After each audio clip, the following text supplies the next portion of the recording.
You're good.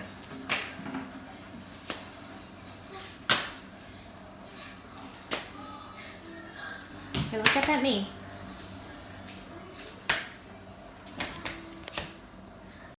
If by the end of this video, you are not more motivated, inspired, or feel more appreciation for life, then go and check your heart because probably you don't have any feelings.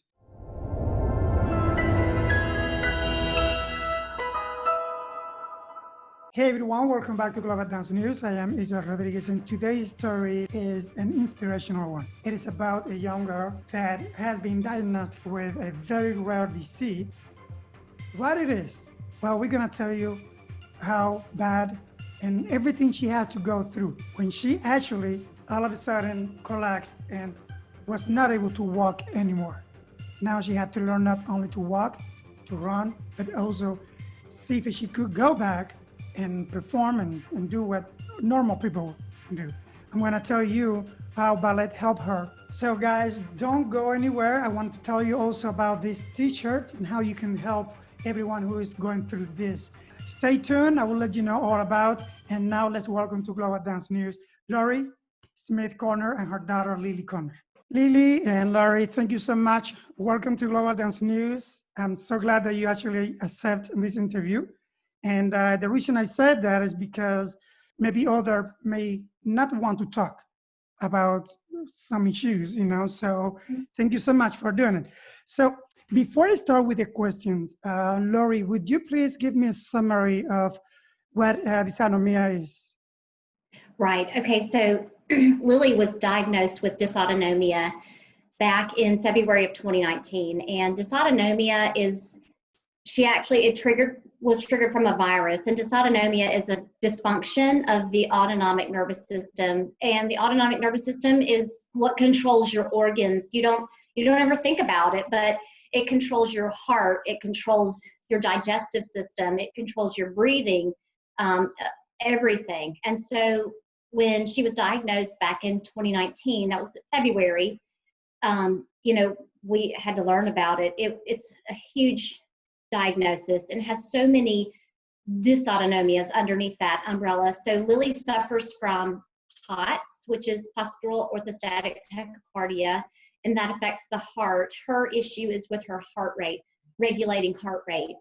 And then she also has issues with her digestive system, and it's gastroparesis is what we've been diagnosed with, and that is, her digestive system is paralyzed. So, unfortunately, instead of digesting food, the nerve sends signals to her stomach to purge. So she vomits instead of digesting food, and that is every day after anything she drinks, after anything she eats. So it's really a challenge to function in daily life. And then she also has, it's called CRPS for short. It's complex regional pain syndrome. And the nerve sends signals to her body to indicate that there's a lot of pain. It's real pain, but sometimes, it's to an injury or a site that's not really there, but it's real pain. And it's also difficult to manage. It caused her arms, she lost use of her arms after an injury from an IV. She lost the ability to walk for months. She was in a wheelchair. We moved to a walker, a cane. And now she has that ability to walk, but we went through months and months of physical therapy. How do you find out who was Lily, was you, how everything started? Well, we went to we've seen so many doctors, and there are a lot of doctors that aren't really familiar with dysautonomia.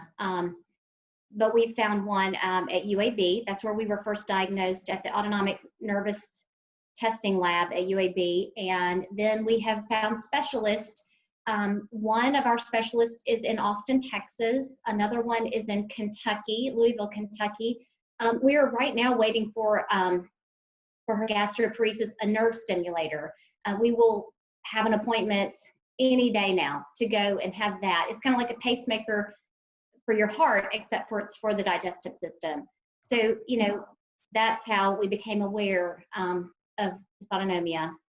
Now, Lily, I heard that all of a sudden you couldn't walk anymore. Can you tell me that, tell everyone how that happened? And Yes, so it started when we went to a movie one day, and after the movie, I just couldn't walk.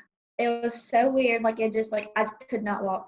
And so we went to the doctor. They were like, I don't know what's wrong. I was in a wheelchair, walker, like my mom said. So I basically started in physical therapy, and I had to learn how to walk again and get my muscles back.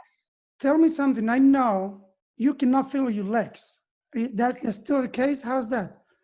Yeah, so I can't feel below my knees, and I don't know why. It's just some random thing. So when I was in the wheelchair, it just below my knee just went numb, and I still can't feel it. I still haven't gotten that back. So Wow. So yeah. she has an awareness. It's like she's aware because originally, when this happened and she had no feeling, she had to become aware of sensations like right and left and, your basic mobility, putting one foot in front of the other.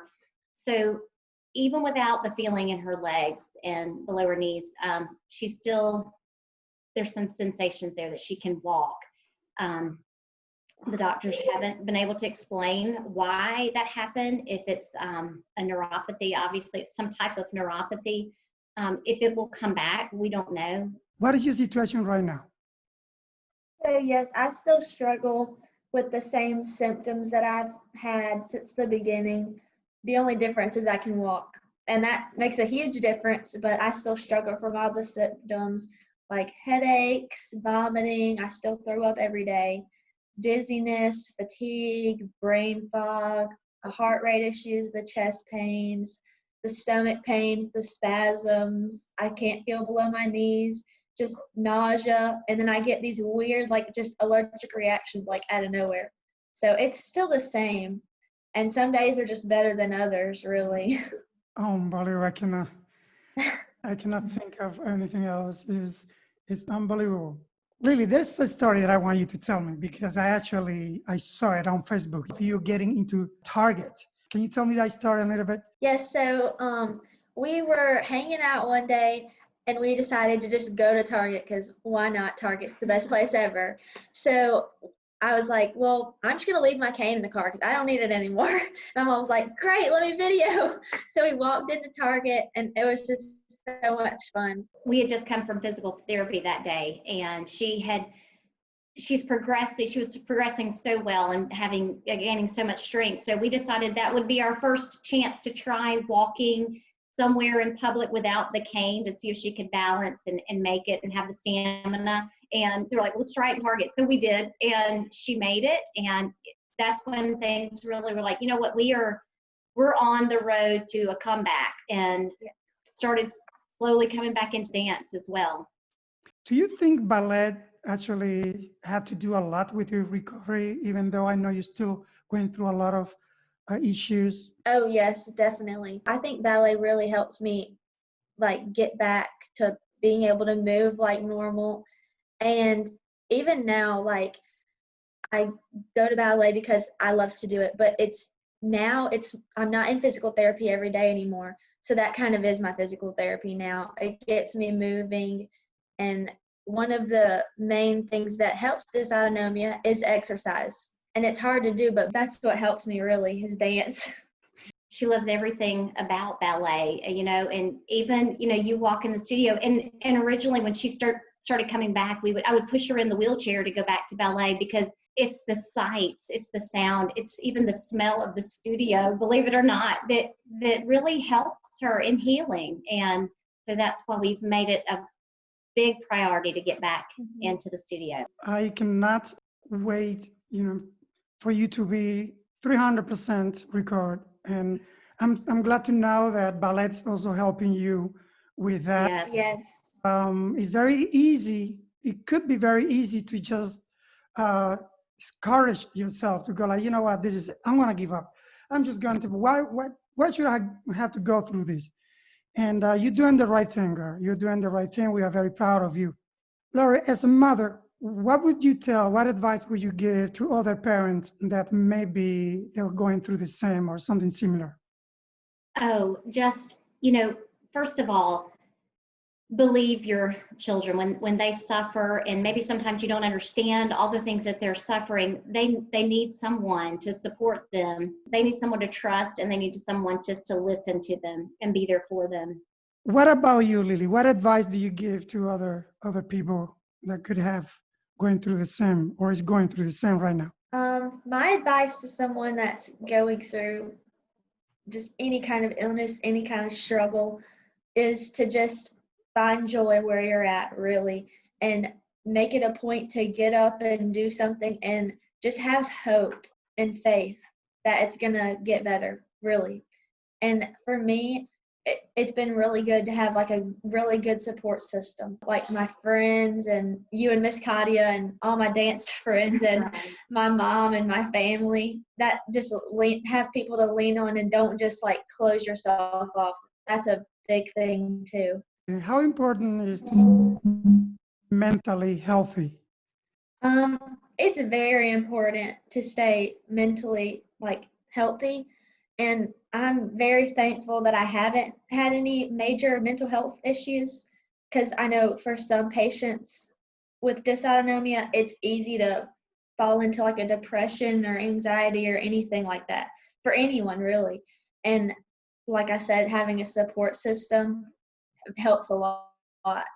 Want to thank you again, both of you, for allowing me to interview you and allow me to know a little bit more about this. I didn't know anything about this, and I want to talk about this.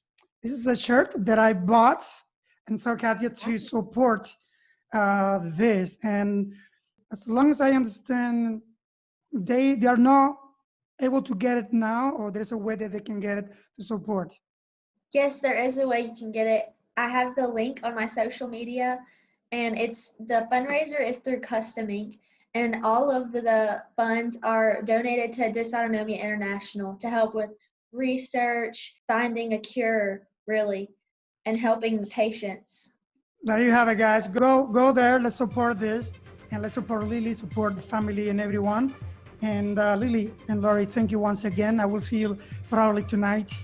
Yes. Right. Thank you so much. Thank you for having us. Thank you. Thank you. Anytime. I applaud you guys. Thank you so much. Thank you.